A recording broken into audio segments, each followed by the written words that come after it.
అందరికీ నమస్కారం. శ్రీమద్ భగవద్గీత ఆధ్యాత్మిక రహస్యాలు శీర్షికలో శ్రీ త్రినాథ్ గారు ధారావాహిక ప్రసంగం చేస్తున్నారు. వారి ధారావాహిక ప్రసంగంలో ఈరోజు 178వ ప్రసంగం చేస్తున్నారు. శ్రీ త్రినాథ్ గారికి స్వాగతం. శ్రీమద్ భగవద్గీత ఆధ్యాత్మిక రహస్యాలు ఈ యొక్క కార్యక్రమాన్ని తిలకిస్తున్నటువంటి సోదర సోదరిమణులు, గీతా ప్రేమికులు, తత్వాభిలాషులు అందరికీ కూడా నమస్సుమాంజలి అండి. శ్రీమద్ భగవద్గీత ఆధ్యాత్మిక రహస్యాలు అని అంటున్నామండి. కొంతమంది మదిలో ఒక సంశయం ఉత్పన్నమవచ్చును. ఈ రహస్యాలు అన్న విషయాన్ని ఇప్పటి వరకు మాకెవరు కూడా చెప్పలేదండి. ఈ రహస్యాలు ఏమిటి? నిజంగా రహస్యాలు ఉన్నాయా? దేని ఆధారంగా మీరు రహస్యాలు అని చెప్తున్నారో అని ఈ విధంగా సంకల్పాలు చేయటం అనేది సహజంగానే ఉత్పన్నమవుతుంది. ఎందుకంటే ఇప్పటి వరకు ఎవరు చెప్పలేదు కదా. ఈ రహస్యాల యొక్క ప్రస్తావన ఎక్కడా కూడా మనకి రాలేదండి. ఈ రహస్యాలు తెలుసుకోవటం వల్లనే శ్రీమద్ భగవద్గీతని యథార్థంగా, వాస్తవంగా మనం అర్థం చేసుకోవచ్చును అని భగవంతుడు తెలియజేస్తున్నారు. రహస్యాలనే గుహ్యత అనే పదం వాడటం జరిగిందండి. ఒక శ్లోకంలో రహస్యం అని కూడా వాడారు. అంటే భగవద్గీతలో భగవంతుడే తెలియచేస్తున్నారు. చాలా ముఖ్యమైన విషయం అండి. గుహ్యాతి గుహ్యమైన విషయము, గంభీరమైన విషయము. ఇది అర్థం చేసుకోవాలి. ఇది ఎవరు కూడా అక్కడ రహస్యాలు ఉన్నాయి అని చెప్పి ఏదో విధంగా చెప్పడం కాదండి. భగవంతుడే గీతలో చాలా స్పష్టంగా అనేక శ్లోకాలలో గుహ్యత, రహస్యము అన్న పదాలు వాడటం జరిగింది. ఉదాహరణకి సర్వగుహ్యతమం భూయ శృణుమే పరమం వచః 18వ అధ్యాయంలో 64వ శ్లోకంలోని మొదటి పంక్తి. ఇదం తు తే గుహ్యతమం, ఇది 9వ అధ్యాయంలోని మొదటి శ్లోకంలోని మొదటి పంక్తి. రాజవిద్య రాజగుహ్యం, గుహ్యం అన్న పదాన్ని మీరు గమనించండి. ఇది 9వ అధ్యాయంలోని 2వ శ్లోకంలోని మొదటి పంక్తి. ఇతి తే జ్ఞానం ఆఖ్యాతం గుహ్యాతి గుహ్యతరం మయా, రహస్యాలలోకి రహస్యాలున్నాయి అని. ఇది 18వ అధ్యాయంలోని 63వ శ్లోకంలోని 2వ పంక్తి. ఇది ఇది గుహ్యతమం శాస్త్రం, ఇది 15వ అధ్యాయంలోని 20వ శ్లోకంలోని ఆఖరి పంక్తి. ఇమం పరమం గుహ్యం, ఇది 18వ అధ్యాయంలోని 68వ శ్లోకంలోని మొదటి పంక్తి. ఎప్పుడైనా ఈ గుహ్యత అనేది ఏమిటి అన్న విషయాన్ని కాస్త బుద్ధినేత్రాన్ని తెరుచుకొని అర్థం చేసుకునే ప్రయత్నం చేశారండి? చేయలేదు. ఈ యొక్క రహస్యాలను ఛేదించలేకపోవటం వలన మాత్రమే మనము శ్రీమద్ భగవద్గీతని మన గురించి కాదు, కురుక్షేత్ర యుద్ధ మైదానములో ద్వాపర యుగ సమయములో ఈ విధముగా అర్జునుడు అన్న ఒక వ్యక్తికి మాత్రమే తెలియచేయడం జరిగింది అని మనం అర్థం చేసుకున్నామండి. దానికి ఎటువంటి ఆధారాలు లేవు. మనం ఏ విధంగా అయితే మనం అర్థం చేసుకున్నామో దానికి ఎటువంటి ఆధారాలు గీతలో లేవండి. ఇప్పటికి అనేక ఆధారాలు, మనం అనేక రహస్యాలని మనం ఈ యొక్క ప్రాజెక్టు ద్వారా మనం తెలుసుకునే ప్రయత్నం చేస్తున్నామండి. ఇది మనకి ముందు మాట. ఇప్పుడు మొదటి అంశం కింద మనం ఏం తెలుసుకోవాలండి? అర్జునుడు భగవంతుణ్ణి, అర్జునుడు అంటే సత్యాన్వేషణలో ఉన్నటువంటి, జ్ఞాన సముపార్జన చేసేటువంటి మనుషులు, వర్తమానములోని గీతా ప్రేమికులనండి, భక్తులనండి, ఎవరైనానండి, విశిష్ట వ్యక్తులనండి, అర్థమైందండి. వారు భగవంతుడిని ఒక ప్రశ్న వేశారు. ఏమని వేశారండి? అంతిమ సమయములో నేను భగవంతుడైనటువంటి మిమ్ములని ఏ విధముగా స్మృతి చెయ్యాలి?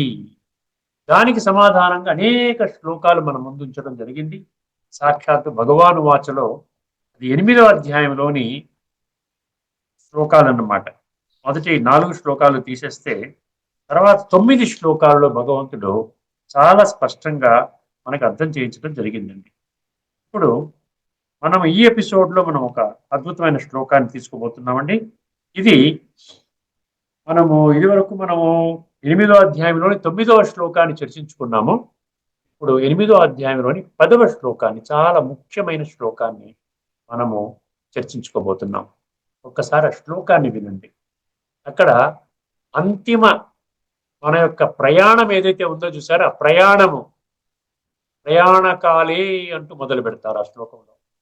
అంటే చిట్ట చివరి ప్రయాణం అంటే ఏదో మనం ఫ్లైట్ లో వెళ్ళి ఇక్కడి నుంచి బొంబాయి వెళ్ళాం, ఢిల్లీ వెళ్ళాం, అది కాదు. అర్థమైంది? ప్రయాణం అంటే అంతిమ ప్రయాణం, చివరి ప్రయాణం. ఈ శరీరాన్ని త్యాగము చేసి ఆత్మ ఆ విధంగా శరీరాన్ని విడిచిపెట్టి తన యొక్క ప్రయాణం, ఒంటరి ప్రయాణం అనండి అది. ఆ ఒంటరి ప్రయాణము సుఖమయంగా ఉండాలి అంటే, అద్భుతంగా ఉండాలి అంటే ఏం చెయ్యాలి అన్న ప్రశ్నకి భగవంతుడు సమాధానం చెప్తున్నాడు. ఒకసారి ఈ శ్లోకాన్ని వినండి. ప్రయాణకాలే ప్రయాణకాలే మనసాచలేన భక్త్యా యుక్తో యోగబలేన చైవ భ్రువోర్मध्ये ప్రాణమావేశ్య సమ్యక్ సతం పరం పురుషముపైతి దివ్యం. ఇది శ్లోకం అంటే. ఒక్కసారి పదవిచ్ఛేదన చేసుకుందాం. భగవంతుడు చెప్పినటువంటి మాటలు సత్యము అన్న విషయాన్ని ముందుగా మనం అర్థం చేసుకుని దాన్ని అంగీకరించాలి. లేదంటే ఏదో చెప్పారండి భగవద్గీతలో, అది మన జీవితానికి పనికిరాదు అనుకున్న వాళ్ళు కాదు ఇది.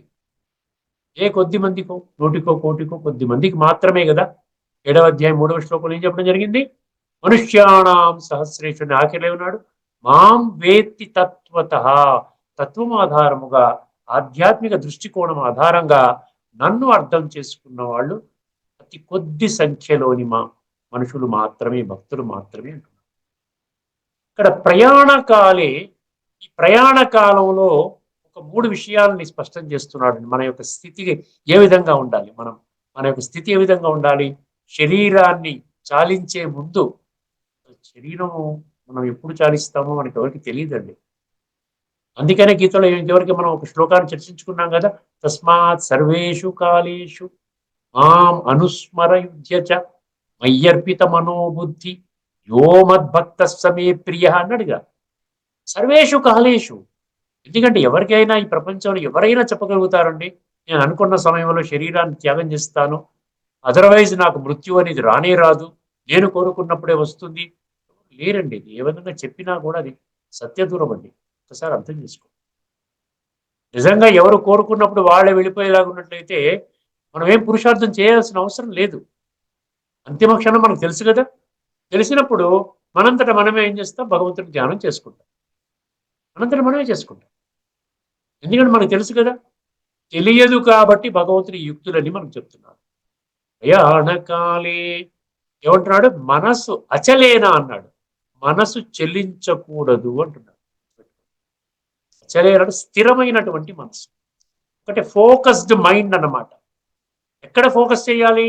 నేను ఇప్పటి వరకు భౌతిక ప్రపంచంలో సామ్రాజ్యాన్ని ఏలాను, పెద్ద పెద్ద పదవులను అధిష్ఠించాను, అనేక ఏమైంది ప్రాపర్టీస్ని సమకూర్చుకున్నాను, నా పిల్లలు చాలా ఉన్నతమైనటువంటి స్థాయిలో ఉన్నారు, నేను పెద్ద బంగళాలో ఉంటున్నాను, ఇదే స్వర్గము.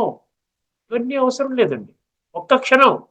ఒక్క క్షణంలో వీటి మీద మనకున్నటువంటి సమూలమైనటువంటి ఏదైతే ఉందో ఈ ఆధిపత్యం సమూలంగా తొలగిపోతుంది.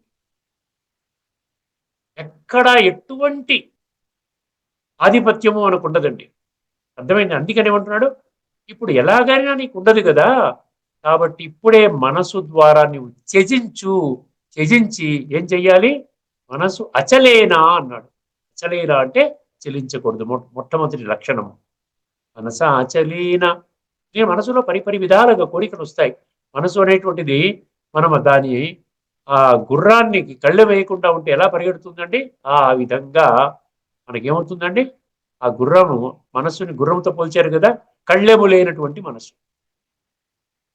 ఇప్పుడు దీర్ఘకాలంగా దానితో ఆ విధంగానే మన జీవితాన్ని సాగిస్తూ ఉంటే అంతిమ క్షణంలో మనకు చలనం లేకుండా, చలించకుండా ఆ విధంగా ఉంటుందా చెప్పండి? ఉండదు. అందుకనే ఆ సీక్రెట్స్ అన్ని మనకు చెప్తున్నాడు ముందుగానే. ప్రయాణకాలే మనసా అచలేన. తర్వాత ఏమన్నాడు? భక్త్యాయుక్తో అన్నాడు. 2వ లక్షణం. అర్థమైందండి? భక్తి అనేది యుక్తిగా చెయ్యండి అంటున్నాడు. అంటే ఇక్కడ మూఢ విశ్వాసము, అంధవిశ్వాసము, మొక్కుబడి పూజలు, కర్మకాండలు ఇటువంటివి కాదు నాకు కావాల్సింది. మనసు స్థిరంగా చేసుకుని రెండవ దానికి ఏమన్నాడు? యుక్తో భక్త్యా యుక్తో, నీ భక్తి అనేది సత్యంగా ఉండాలి. భక్తి అంటే ఏమిటి? భక్తి అంటే డివోషన్ అంటారు. డివోషన్ అంటే ఏమిటి? ఇక్కడ ఆధ్యాత్మిక పరంగా అర్థం చేసుకుంటే లవ్ఫుల్ రిమెంబరెన్స్ ఆఫ్ గాడ్. మయ్యర్పిత మనోబుద్ధి యోమద్భక్త సమే ప్రియ అన్నాడు చూసారా? మయ్యర్పిత మనోబుద్ధి.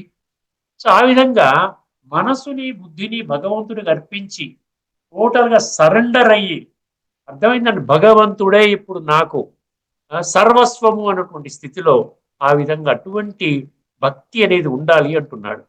భక్త్యాయుక్తో, యుక్త అంటే చెప్పాను కదా, యుక్త అంటే ఏంటంటే పరమాత్మతో సాన్నిహిత్యాన్ని పెంచుకోవడము, ఆత్మ అనుభవం ద్వారా పరమాత్మ యొక్క ఉనికిని కనిపెట్టి ఆ విధంగా బుద్ధి ద్వారా మనసు ద్వారా సంబంధాన్ని జోడించడాన్ని యోగము అంటారు. యోగయుక్త అంటాడు, ఇక్కడ భక్తి యుక్త అన్నాడు. భక్తి కూడా మూఢభక్తి కాదు. 12వ అధ్యాయంలో భక్తి యోగం అన్నారు. ఎక్కడైనా ఏదైనా ఒక శ్లోకంలో చెప్పారా? మనం ఇప్పుడు ఈ విధంగా వర్తమాన సమయంలో మనం ఏ విధానంలో అయితే భక్తి చేస్తున్నామో ఆ విధానం సరి అయినది అని ఎక్కడైనా ఒక్క పంక్తి ఉంటే చూపించండి. లేదు. భక్తి యోగం అనే ప్రత్యేక అధ్యాయంలో కూడా ఏ విధంగా భక్తి ఉండాలి అని భగవంతుడు స్పష్టంగా చెప్పడం జరిగింది. భక్త్యాయుక్తో యోగ బలేన చైవ అన్నాడు అక్కడ. సరే, యోగ బలం ఉండాలంట. యోగ బలం అంటే ఏంటి? ప్రతిదాన్ని మనము చాలా లోతుగా విశ్లేషణ చేసుకోవాలండి. ఊరికేనే మనం ఎక్స్ప్లెయిన్ ఇచ్చుకుంటూ దాటేసామనుకోండి, దానివల్ల మనకు ఏం ఉపయోగం వచ్చింది చెప్పండి? ఈ చెవితో విన్నాం, ఆ చెవితో విదిలిస్తాం. యోగ బలం అంటే ఎక్కడి నుంచి వస్తుంది? యోగ బలం ముందు యోగం అంటే ఏమిటో తెలుసుకోవాలి. యోగం అంటే నేనెవరిని, అదేవిధంగా నా తండ్రి ఎవరు, ఆధ్యాత్మిక జగత్తులో నా తండ్రి ఎవరు, నేనెవరిని, నేను నా యొక్క మూల స్వరూపములో ఒక చైతన్య శక్తిని, ఆత్మస్వరూపాన్ని, భృకుటి మధ్య మెరిసేటువంటి ఒక నక్షత్రాన్ని. అర్థమైందండి? అది అవినాశి ఆత్మ, శరీరం యొక్క వినాశి శరీరం యొక్క యజమాని. ఇదనమాట. ఆ విధంగా మనం కనెక్ట్ అవుతే ఆత్మానుభవం ద్వారా మాత్రమే పరమాత్మానుభవం అని భగవంతుడు కుండ బద్దలు కొట్టినట్టుగా స్పష్టం చేశాడు అనేక శ్లోకాల్లో. మీ ముందు 13వ అధ్యాయంలోని ఆఖరి శ్లోకాన్ని 13:34 లేక 35లో మీరు చూసినట్లయితే అర్థమైందండి. భూత ప్రకృతి మోక్షం చ ఏ విదుర్యాంతి తే పరమన్నాడు. ఈ పంచతత్వాలతో కూడుకున్నటువంటి ఈ శరీరం యొక్క భ్రాంతి భ్రమ నుండి నీకు మోక్షము పొందాలి, లిబరేట్ కావాలి. దాని నుండి అప్పుడు ఏమవుతుందండి? నేను ఆత్మస్వరూపాన్ని అని అప్పుడు అర్థమవుతుంది. అదే అప్పుడు ఎప్పుడైతే పరమాత్మతో యోగం చేస్తామో, పరమాత్మలో తనకున్నటువంటి పరమాత్మ గురించి ఎప్పుడు కూడా మనం ఏం చెప్పుకున్నాం? గుణాల సాగరుడు, దివ్య గుణాల సాగరుడు, అదేవిధంగా సర్వశక్తివంతుడు మనం ఈ విధంగా చెప్పుకున్నాం కదా. సో పరమాత్మతో కనెక్ట్ అవుతే ఎవరైనా చూడండి, ధనం ఉన్న వాడి దగ్గరికి వెళితే ధనం ఇస్తాడు. అర్థమైందండి? లేకుండా ఉంటే వ్యాపారి దగ్గరికి వెళితే వాడు బియ్యం వ్యాపారం చేస్తుంటే బియ్యం ఇస్తాడు. లేకపోతే ఏదన్నా ఇంకోటి చేస్తే, నా దగ్గర బాగా సమృద్ధిగా నేను హోటల్ రన్ చేస్తున్నాను, ఎవరైనా అడిగితే ఒక పూట భోజనం పెట్టవచ్చు. ఆకలిగా ఉన్నాడు, డబ్బు లేదండి అంటే ఒక పూట భోజనం పెట్టవచ్చు. ఎవరి దగ్గర ఏది ఉంటే అది ఇస్తారు. అవునా కదా? భగవంతుడి దగ్గర ఏమున్నది? భగవంతుడి దగ్గర అవగుణాలు ఉన్నాయా? భగవంతుడి దగ్గర విషయ వికారాలు ఉన్నాయా? భగవంతుడి దగ్గర కామ క్రోధ లోభము అహంకారాలు ఇవన్నీ ఉన్నాయా? లేదు. భగవంతుడి దగ్గర 100% దివ్య గుణాలు ఉన్నాయి, సర్వశక్తులు ఉన్నాయి. అర్థమైందండి? భగవంతుడి దగ్గర సంపూర్ణ ఆధ్యాత్మిక జ్ఞానం ఉంది. ఆ జ్ఞానాన్ని జీవితంలో ఆచరింపజేసి విజ్ఞానము ఆ విధంగా బోధించేటువంటి పరమ శిక్షకుడుగా ఉన్నాడు. ఇవన్నీ ఇన్ని లక్షణాలు ఉన్నాడు. పతిత పావనుడు అని మనం ప్రకటించుకున్నాం, త్రిగుణాతీతుడు అని ప్రకటించుకున్నాం. అర్థమైందండి? సో సర్వాత్మలకి తండ్రి అని కూడా భగవంతుడు ప్రకటించడం జరిగింది. ఆయన ఏమిస్తాడు? తండ్రి బిడ్డలకి ఏమిస్తాడు చెప్పండి? తనకున్నటువంటి గుణాలు శక్తులు మాత్రమే ఇస్తాడు, ఇంకేమి ఇవ్వడం. ఎప్పుడైతే ఆ గుణాలు శక్తులు మనలో ప్రవహిస్తాయో అప్పుడు మనలో ఆంతరిక శక్తి పెరుగుతుంది. అదనమాట ఆంతరిక శక్తి అంటే, ఎటువంటి పరిస్థితులు వచ్చినా కూడా తట్టుకునే శక్తి అన్నమాట. యోగ బలం అంటే అది అన్నమాట. ఎందుకంటే పరిస్థితులు మన పూర్వజన్మ కర్మల ఆధారంగా, వర్తమాన జన్మలో ఇప్పటి వరకు చేసిన కర్మల ఆధారంగా మనము ఆత్మలో పోగు చేసుకున్నటువంటి సంస్కారాలు అంటాం చూసారా, దాని ఆధారంగా సాత్విక, రాజసిక, తామసిక ఈ సంస్కారాల ఆధారంగా ఈ విధంగా మనకి కష్టాలు నష్టాలు వస్తుంటాయి. భగవంతుడి ప్రమేయం లేదు. భగవంతుడు ఒక మార్గాన్ని చూపిస్తున్నాడు. ఇక నుండి ఎటువంటి తప్పుడు పనులు చేయొద్దు నాయన, మంచి పనులు చెయ్యి, ఇంద్రియాలని కంట్రోల్లో పెట్టుకో, నీ మనసుని సంపూర్ణంగా అర్థం చేసుకొని మనసు ద్వారా పరమాత్మని ఆ విధంగా సంబంధాన్ని జోడించు, బుద్ధినేత్రాన్ని తెరుచుకో, సత్య మార్గంలో నడువు. ఇప్పుడు ధర్మస్థాపన కర్తవ్యము నేను చేస్తున్నాను, నా బిడ్డల ద్వారా నేను చేస్తున్నాను, నీవు కూడా అందులో భాగస్వామివి కా. సో యోగ బలం అనేది వస్తుంది. యోగ బలం వచ్చినప్పుడేనండి మనం మామూలుగా భగవంతుడి గురించి ఆలోచన చేస్తాం. లేకుంటే భోగబలం అంటే, యోగ బలానికి ఆపోజిట్ ఏంటి? భోగబలం. భోగబలం అంటే ఏంటి? నా ఆస్తిపాస్తులు, నా వ్యవహారాలు లౌకికంగా ఎంతైతే మనం పేరు ప్రతిష్టలు కానివ్వండి, ధనాన్ని కానీ, బంగారం కానీ, ఆస్తులు కానీ కూడబెట్టుకొని ఉన్నామో, బంగాళాలు, మిద్దెలు, మేడలు, కార్లు అంటారు కదా, ఇవన్నీ కూడా ఇదంతా భోగబలం. భోగబలం అనేది కేవలం ఒక్క జన్మకి మాత్రమే పరిమితము. ఆ ఒక్క జన్మలో కూడా మనిషికి సుఖాన్ని, శాంతిని ప్రసాదించదు. అందుకని యోగ బలేన చైవ, 3 లక్షణాలు వచ్చాయి కదండి. ప్రయాణకాలే మనసాచలేన భక్త్యాయుక్తో యోగ బలేన చైవ. ఇప్పుడు 2 పంక్తులు అయిపోయి, 3వ పంక్తిలో ఏమంటున్నాడు? భ్రువోర్మధ్యే ప్రాణమావేశ్య. భ్రువు అంటే భ్రుకుటి, భ్రుకుటి మధ్యలో ప్రాణాన్ని, ప్రాణం అంటే మొత్తం శక్తి అంతా, ఆంతరిక శక్తి అంతా కూడబెట్టుకొని భ్రుకుటి మధ్యలోకి తీసుకుని రా. అది అక్కడ ఆత్మ యొక్క నివాస స్థానము. మనం కొన్ని ఎపిసోడ్స్ లో మనం చర్చించుకున్నాం కదండి. ఇక్కడే ఎందుకు పెడుతున్నాము అంటే, ఇక్కడ చూసినప్పుడే మనిషి మనిషి కాంటాక్ట్ అవుతారు. నమస్కారం అండి అన్నా కూడా, లేకపోతే పరిస్థితులు అనుకూలంగా లేకపోతే ఒకసారి నా కర్మ అంటూ కూడా ఇక్కడే కొట్టుకుంటాను చూసారా. ఆత్మ పరిచయం అన్నటువంటి ఒక సబ్జెక్ట్ తీసుకొని అనేక ఎపిసోడ్స్ లో మనం ఈ విషయాన్ని చాలా శ్లోకాల ఆధారంగా చర్చించుకున్నాము. కొత్తగా చూస్తున్నటువంటి వాళ్ళు ఆ శ్లోకాలు అవన్నీ ఎపిసోడ్స్ అన్ని కూడా చూడండి. సీరియల్లో చూసినట్టయితే మీకు మంచిగా అర్థమవుతుంది. మీ జీవితాన్ని సర్వాంగ సుందరంగా ఎలా తీర్చిదిద్దుకోవాలో అర్థమవుతుంది. అర్థమైందండి. భృగోర్ మధ్యే ప్రాణమావేశ్య. తర్వాత ఏమన్నాడు? సమ్యక్ అన్నాడు.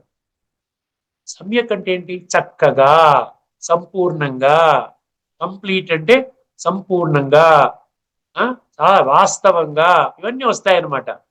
అదే సమ్యక్ అంటే ఏమంటాడు? కంప్లీట్లీ, ప్రాపర్లీ అని ఇచ్చాడు ఇంగ్లీష్లో. అర్థమైందండి. సవ్యంగా చేయాలి, సమ్యక్. అప్పుడు ఏమవుతుంది? భ్రువోర్ మధ్యే ప్రాణమావేశ్య సమ్యక్ సతం పరం పురుషముపైతి. స అంటే అతడు, ఎవరైతే చేస్తారో అతడు. సహ అంటే అతడు అనమాట. తం పరమ పురుష అన్నాడు. తం అంటే ఏంటి? ఆ పరమ పురుష. పరమ పురుష అంటే ఎవరు? పరమాత్మ. ప్రకృతి అంటే దేహము, పురుష అంటే ఆత్మ. పరమ పురుష అంటే భగవంతుడు, పరమాత్మ, ఈశ్వరుడు ఒక్కడే. ఈశ్వరుడు ఒక్కడే. అర్థమైందండి. తం పరమ పురుష. సహ అంటే అతనికి, ఆ పరమ పురుషుడు, అతడు ఏం చేస్తాడు? ఉపైతి అంటే పొందుతాడంట. అంతకంటే ఏం కావాలండి మీకు? భగవంతుణ్ణి ప్రాప్తి చేసుకోవడానికి ఒక చక్కటి ఫార్ములాని భగవంతుడు ఈ శ్లోకము ద్వారా ప్రకటించటము జరిగింది. లాస్ట్ లో ఏమన్నాడండి? దివ్యం అన్నాడు. అంటే భగవంతుడి యొక్క లక్షణం ఏమిటి? దివ్యం అంటే అలౌకిక, దైవిక, డివైన్ అంటారు చూసారా. అదే ఇంగ్లీష్ లో పుస్తకాలు చూసినట్లయితే ఈ పదాన్ని ఏమంటారు? ట్రాన్సెండెంటల్ అంటాడు. అంటే అలౌకికము, ఈ భౌతికము లౌకికము కాదు. దానిని దివ్య నేత్రము ద్వారానే ఆ దివ్య పురుషుణ్ణి, పరమ పురుషుణ్ణి, మహాపురుషుణ్ణి, ఆ భగవంతుణ్ణి, పరమాత్మని నీవు పొందగలుగుతావు. ఒక్కసారి పూర్తి శ్లోకాన్ని మళ్ళీ జాగ్రత్తగా వినండి. ప్రయాణకాలే మనసాచలేన భక్త్యా యుక్తో యోగ బలేన చైవ భ్రువోర్మధ్యే ప్రాణమావేశ్య సమ్యక్ సతం పరం పురుషముపైతి దివ్యం. ఇది శ్లోకము. ఇప్పుడు భగవద్గీత పుస్తకంలో ఏమని ఇచ్చండి ఒకసారి గమనించుకొని మనం 2వ అంశంలోకి వెళ్ళిపోదామండి. ఏమిటంటే 2వ అంశం ఏంటి? స్థితప్రజ్ఞ స్థితి. భగవంతుడు ఒక్కరే ఆ స్థితప్రజ్ఞ స్థితి ఎవరైతే కోరుకుంటారో వాళ్ళకి కలుగు చేస్తాడు. అర్థమైందండి. దానికి డౌటే అక్కర్లేదు. కొన్ని లక్షల ముందు మీకు ఆ విధంగా ఉదాహరణ మూర్తులుగా ఉన్నారు. ఒకసారి ఇదేంటంటే 8వ అధ్యాయంలోని 10వ శ్లోకం. అట్టి పరమ భక్తుడు అంటే అంతకు ముందు శ్లోకంతో లింక్ చేస్తున్నాడు. మీరు ఆ విధంగా ఎపిసోడ్ తర్వాత ఎపిసోడ్ చూసినట్లయితే మీకు చాలా స్పష్టంగా అర్థమవుతుంది. భగవంతుడి యొక్క గుణగణాలని, ప్రత్యేకమైన లక్షణాలు, విశిష్టమైన లక్షణాలు, యునిక్ క్వాలిటీస్ అంటారు చూసారు, యునిక్ అంటే ఎవరికీ లేనటువంటి క్వాలిటీస్ భగవంతుడి. కవిం పురాణ మనుషాసితారం అది ఉంది. ఆ శ్లోకం మనం ఎక్స్ప్లెయిన్ చేసుకున్నాం. కాబట్టి ఇక్కడ ఏమంటున్నాడు, అట్టి పరమ భక్తుడు అంత్యకాలమునందు యోగ బలము చేత భృకుటి మధ్యమున ప్రాణములను స్థిరముగా నిలిపి నిశ్చలమైన మనస్సుతో స్మరించుచు దివ్య స్వరూపుడును పరమ పురుషుడును అయిన పరమాత్మనే చేరును. ఇదండి అర్థమైంది. రెండవ దానికి వెళ్ళిపోదాం. రెండవ అధ్యాయం అంటే ఏంటి? రెండవ అధ్యాయం సాంఖ్య యోగంలో 54 నుండి 72 వరకు స్థిత ప్రజ్ఞుడి యొక్క లక్షణాలని చాలా స్పష్టంగా వర్ణించడం జరిగింది. అది మనం చాలా వరకు చర్చించుకున్నామండి. ఇప్పుడు మనము ఎక్కడికి వెళ్ళాము? రెండవ అధ్యాయంలోని 66 వరకు చర్చించుకున్నామండి. 54 నుండి 66 వరకు మనం చర్చించుకున్నాం. అంటే 13 శ్లోకాలు చర్చించుకున్నాం. 14వ శ్లోకం అంటే ఏంటి? రెండవ అధ్యాయంలోని 67వ శ్లోకము. ఒక్కసారి శ్లోకాన్ని వినండి, మీకు అర్థమవుతుంది. చాలా అంటే ఎంత క్లియర్గా చెప్తున్నాడంటే మీరు ఏమి చెయ్యాలి, ఏమి చేయకూడదు, ఎలాగ మీరు స్థిత ప్రజ్ఞ స్థితికి పొందుతారో అర్థమైంది. ఇంతకంటే స్పష్టంగా ఉండదండి. ఇంతకంటే స్పష్టం. భగవంతుడే సుప్రీం టీచర్, పరమ శిక్షకుడు. పరమ తండ్రిగా కొంచెం గారాభం ఉంటుంది, శిక్షకుడిగా స్పష్టమైనటువంటి జ్ఞానాన్ని, చాలా ఖచ్చితమైన జ్ఞానాన్ని అర్థమయ్యే రీతిలో మనకి శిక్షణ ఇస్తున్నాడు, వర్ణిస్తూ ఉన్నాడు. ఒకసారి శ్లోకాన్ని వినండి. రెండవ అధ్యాయంలో 67వ శ్లోకం. ఇంద్రియాణం హి చరతాం యన్మనో అనువిధీయతే తదస్య ప్రజ్ఞా తదస్య హరతి ప్రజ్ఞాం వాయుర్నావ పివాంభసి. ఇది శ్లోకం అండి. ఇంద్రియాణం హి చరతాం యన్మనో అనువిధీయతే తదస్య హరతి ప్రజ్ఞాం వాయుర్నావ వివాంబసి. ఇంద్రియాణం హి చరతాం అన్నాడు.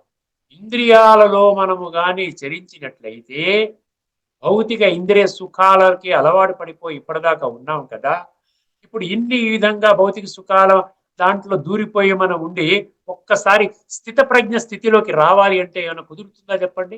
అందుకనే ఇంత డీటెయిల్డ్గా ఎక్స్ప్లెయిన్ చేస్తూ ఉన్నారు. ఇంద్రియాణం హి చరతాం యన్మనో అనువిధీయతే. అర్థమైందండి. సో ఈ ఇంద్రియాల్లో అనేక ఇంద్రియాలు ఉన్నాయి, పంచేంద్రియాలు ఉన్నాయి. అర్థమైందండి. పంచ జ్ఞానేంద్రియాలు. ఇందులో ఏ ఒక్క ఇంద్రియమైనా మనసులోకి కానీ మనం రానిచ్చామా, ఏ ఒక్క ఇంద్రియమైనా కూడా అది ఏం చేస్తుందంట, మన కంప్లీట్గా ఏం చేస్తుందండి, హరతి ప్రజ్ఞాం అన్నాడు. అండర్లైన్ చేసుకోండి. ప్రజ్ఞ అంటే ఏంటి? తెలివితేటలు, వివేక శక్తి, బుద్ధి బలము. అర్థమైందండి. సో దీనిని కంప్లీట్గా నాశనం చేస్తుంది. హరతి ప్రజ్ఞాం ఏ విధంగా చేస్తుందంట? వాయుర్నావమివాంబసి. ఏ విధంగా? ఒక నావని మనం ఏం చేస్తాం, మామూలుగా యాంకరింగ్ అంటారు చూసారా, తాడుతో కట్టేసి ఒడ్డు కట్టేస్తారు.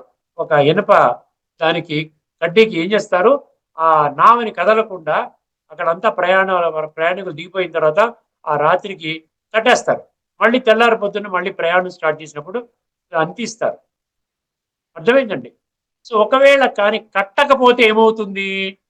కట్టకపోతే ఆ విధంగా నావని కట్టడం మర్చిపోయాడు, ఆ పడవని ఆ విధంగా ఒడ్డుకు తీసుకొచ్చి వెళ్ళిపోయాడు. వాయువు వచ్చిందండి. అర్ధరాత్రి అపరాత్రి వాయువు వచ్చింది, గట్టి స్ట్రామ్ వచ్చింది, తుఫాన్ వచ్చింది. ఏం చేసింది? ఈ నావని పక్కకు బయటికి తోసేసింది. ఈ నావని ఒడ్డు నుండి సముద్రంలోకి తీసుకుని వెళ్ళిపోయింది, లేకపోతే నదిలోకి తోసేసింది.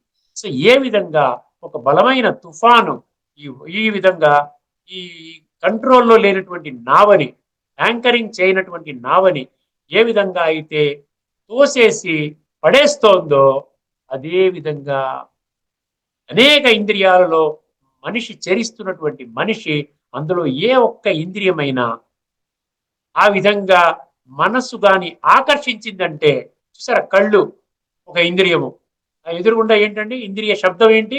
రూపము. చెవి ఒక ఇంద్రియము, దీనికి అనుకూలమైనటువంటి ఏంటండి శబ్దం అంటే మ్యూజిక్ అని, సౌండ్ అనమాట. అదేవిధంగా నాలుక అన్నాడు, దీనికి ఏంటండి రుచి, ఆహార పదార్థాలు అక్కడ పెట్టారు, ఎవరు లేరు అక్కడ, రసగుల్లాలు ఉన్నాయి, గులాబ్ జాములు ఉన్నాయి, తీసుకుని తింటాం. అర్థమైంది. ఇలాగ ప్రతి ఒక్క ఇంద్రియం ఇంద్రియ విషయంతో కనెక్ట్ అయినప్పుడు 5 ఇంద్రియాలు, 5 ఇంద్రియ విషయాలు.